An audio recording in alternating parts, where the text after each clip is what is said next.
Record करिए, और recording को अकाउंट्स की दुनिया में जर्नल एंट्री बोला जाता है। ये आपके एमसीक्यू में बहुत बार पूछा है, recording of transaction is known as what, is known as journal entry. अब जर्नल एंट्री बनेगी कैसे?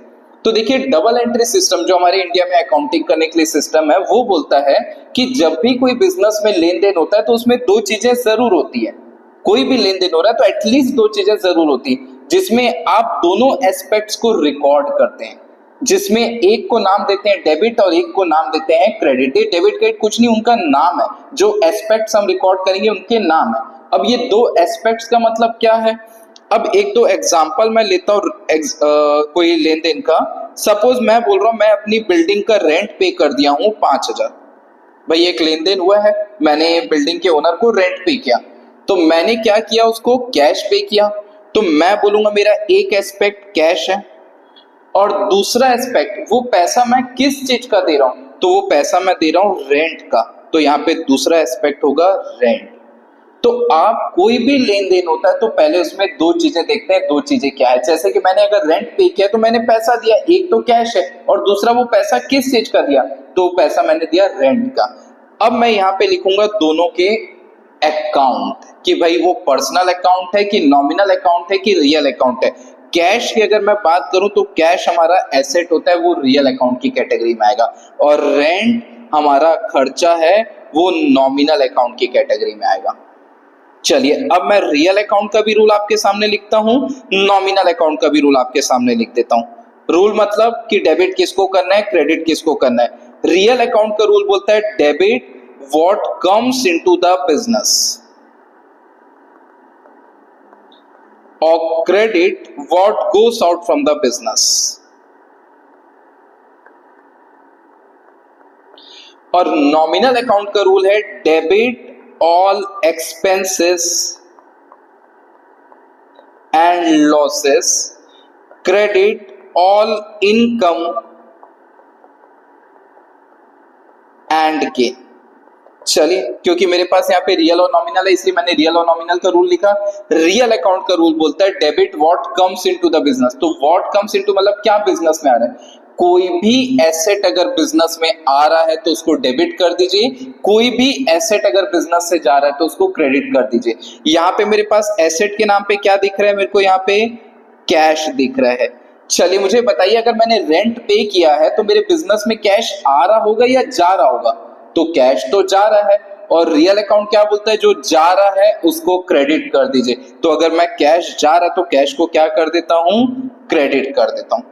ये तो मेरा रियल अकाउंट का रूल हो गया। चलिए मैं रेंट की बात करूं, रेंट हमने लिखा है नॉमिनल अकाउंट। तो नॉमिनल अकाउंट के रूल को अगर आप रीड करेंगे तो लिखा है debit all expenses and losses, credit all income and gain. तो जब आप यहाँ पे रेंट पे कर रहे हैं तो रेंट आपके लिए किस चीज का काम कर रहा है, खर्चे का काम कर रहा है, इनकम का काम कर रहा है। भाई पे कर रहा हूं तो खर्चा है, रेंट रिसीव करूंगा तो इनकम है। तो यहाँ पे मैं रेंट पे कर रहा हूं, मतलब रेंट मेरा खर्चे का काम कर रहा है। और अगर रेंट खर्चा है तो रेंट को क्या करूं, नॉमिनल अकाउंट बोलता है debit all expenses and losses. तो रेंट अगर मैं पे कर रहा हूं मतलब वो खर्चे का काम कर रहा है, इसलिए डेबिट कर दिया मैंने। चलिए एक और एग्जांपल लेते हैं, सेकंड वाला। सपोज मैं आपको बोल रहा हूं मुझे ना इंटरेस्ट का पैसा मिला, रिसीव्ड इंटरेस्ट ₹500। चलिए तो सबसे पहले कोई भी लेन देन अगर होता है तो उसमें आपको देखना है दो चीजें क्या है। मुझे इंटरेस्ट मिला तो जाहिर सी बात है पैसा मिला, ये तो कंफर्म है पैसा ही मिल रहा है, तो एक तो हो गया कैश। और आपको ये देखना कैश किस चीज का मिल रहा है। भाई पैसा मिल रहा है तो किसी ना किसी चीज का मिल रहा होगा ना, उसका कोई ना कोई सोर्स होगा। तो यहाँ पे मैंने बताया उसका सोर्स क्या है, मुझे इंटरेस्ट का पैसा मिल रहा है। तो कोई भी लेन देन है तो पहले मैंने दो चीजें लिखा, क्या है, उसके बाद मैं लिखूंगा अकाउंट। तो कैश अभी हमने देखा हमारा एसेट होता है, रियल अकाउंट की बात रियल अकाउंट में आ गया। और इंटरेस्ट मेरा नॉमिनल अकाउंट में आता है। नॉमिनल अकाउंट में क्यों, क्योंकि इंटरेस्ट हो सकता है खर्चा है या हो सकता है इनकम है, कुछ भी हो सकता है। इंटरेस्ट अगर आप पे करोगे तो खर्चा है, रिसीव करोगे तो इनकम है। अब यहाँ पे कैश है और इंटरेस्ट है। चलिए मैं कैश की बात करता हूँ, कैश रियल अकाउंट है। और रियल अकाउंट का रूल अभी हमने क्या लिखा, debit what comes into the business. What comes मतलब क्या चीज आ रही है, कोई भी एसेट। अगर कोई भी एसेट आपके बिजनेस में आ रहा है तो डेबिट कर दीजिए, कोई भी एसेट अगर बिजनेस से जा रहा है तो क्रेडिट कर दीजिए। तो डेबिट व्हाट कम्स इन, तो यहाँ पे क्या हो रहा है, मेरे पास कैश आ रहा है, रिसीव्ड इंटरेस्ट मतलब कैश को देखिए, कैश क्या हो रहा है, आ रहा है तो मैं कैश को क्या कर दूंगा, डेबिट, क्योंकि रियल अकाउंट बोलता है जो बिजनेस में आ रहा है उसको डेबिट कर दीजिए। अब अगर मैं बात करूं इंटरेस्ट की, इंटरेस्ट नॉमिनल अकाउंट है, चलिए नॉमिनल अकाउंट का रूल अगर मैं फिर से रीड करूं तो debit all expenses and losses, मतलब खर्चा या नुकसान हो रहा है उसको डेबिट कर दीजिए, और credit all income and gain. तो यहाँ पे अगर मैं इंटरेस्ट की बात करूं, इंटरेस्ट हमारे लिए क्या हो रहा है, इनकम हो रहा है या एक्सपेंसेस हो रहा है, भाई अगर मैं पे करूंगा तो खर्चा होगा और रिसीव करूंगा तो इनकम, और इनकम को नॉमिनल अकाउंट क्या लिखा है, credit all income and gain. तो यहाँ पे इंटरेस्ट क्या हो जाएगा, क्रेडिट, क्योंकि भाई यहाँ पे इंटरेस्ट मेरे लिए इनकम का काम कर रहा है, अगर मैं पे करता तो खर्चे का काम करता, रिसीव करूंगा तो इनकम का काम करूंगा, इनकम का काम हो रहा है मतलब। थर्ड अगर मैं बात करूं, चलिए एक लेन देन करते हैं अपन, पेड कैश टू राम, मैंने राम को पैसा दिया, कितना पैसा दिया, 2000। तो भाई फिर से एक लेन देन हो रहा है। तो देखो कभी भी कोई ट्रांजैक्शन बिजनेस में होता है ना, तो उसमें दो चीजें जरूर होती है, तो कोशिश करिए पहले उन दो चीजों को आइडेंटिफाई करिए।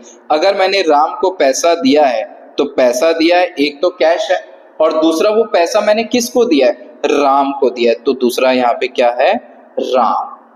अब अगर मैं कैश की बात करूं तो कैश मेरा रियल अकाउंट में आ जाता है, और राम तो एक पर्सन है, तो ये कौन से अकाउंट की कैटेगरी में आ जाएगा, पर्सनल। अब मैं पर्सनल अकाउंट का रूल नहीं लिखा हूं, चलिए मैं पर्सनल अकाउंट का रूल लिख देता हूं। यहाँ पे पर्सनल अकाउंट का रूल बोलता है डेबिट द रिसीवर और credit the giver, debit the receiver credit the giver. That means अगर कोई पर्सन रिसीवर का काम कर रहा है तो उसको डेबिट कर दीजिए, और अगर गिवर का काम कर रहा है तो उसको क्रेडिट कर दीजिए। चलिए इस क्वेश्चन में अप्लाई करके देखते हैं। राम पर्सनल अकाउंट की कैटेगरी में आता है, और अगर हम राम को पैसा दे रहे हैं, राम को पैसा दे रहे, तो राम के पॉइंट ऑफ व्यू से सोच के देखो, राम यहाँ पे रिसीवर का काम कर रहा है या गिवर का काम कर रहा है, राम को पैसा दे रहे, दैट मीन्स राम यहाँ पे रिसीवर का काम कर रहा है, और पर्सनल अकाउंट ने अभी क्या बोला, डेबिट द रिसीवर। अगर कोई पर्सन रिसीवर का काम कर रहा है तो उसको डेबिट कर दीजिए, कर दिया।